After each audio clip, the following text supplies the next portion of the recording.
I want to bring on today's guest. So lucky to have him here. He is Jerry Gamez. He has such a resume. The former CEO of Le Pain Quotidien. He was also a former board member with Le Pain Quotidien, and he's a former Meatless Farm executive, also former with their board, taking them to 21 countries, 3 global headquarters. He had a long career with Burger King as well when he was in the States, which he no longer is, taking them on a huge growth trajectory. So much to talk to you about, Jerry. Thanks for being with me today. I'm wondering what tips you can give to quickly growing companies.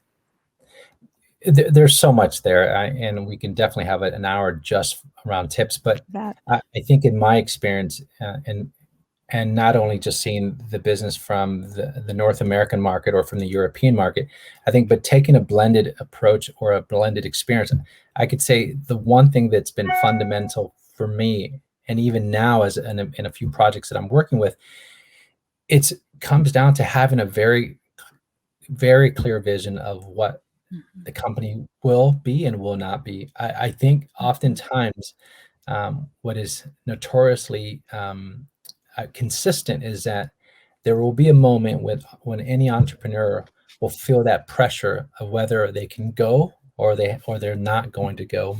And so there will be a moment where they need to bring in capital. And that capital oftentimes comes with some sort of requirement that it is important to really hold out to find that partner that's going to really provide them the oxygen necessary to grow, not just the capital to maintain.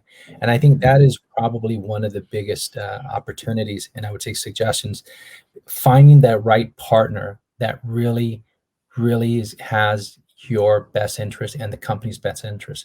It's hard. So what do you have to do? Start early. As soon as you have that idea, start developing the ecosystem, go out, because everything takes long. Everything takes time. I know I sound like a broken record now, but it does take time. Yeah. So whether it's a small raise of 500,000 euros, or it's a 500, or 5 million or 10 million, it takes just as long to close that deal. So I think entrepreneurs, especially first-time entrepreneurs, I don't think I quite understand that. They think that sometimes things move fast, that when an investor or VC says, oh yes, I'm ready to invest, that means within 20 days. It's about a 6-month project before that check is in the bank. So they have to build that in. I think that's number one. Number two, which I think is pretty strong for me, is maintaining the self of culture.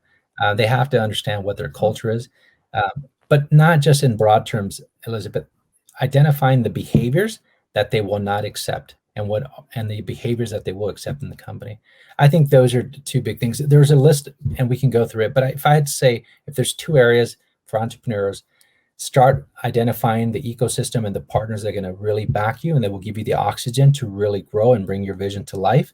And number 2, what are the behaviors that you will tolerate and accept within the organization and ensure that you stay firm, including for yourself? Because oftentimes I think there's a moving target, and we blame it on the fact that we're a startup and it's early stage, and that's why certain things are tolerated. So you are taking me back to 2 of my very favorite phrases that apply to business, but also to apply in life. So for the first one, when you're looking for that strategic partner, one of my very favorite phrases is only hang out with people who get the vision.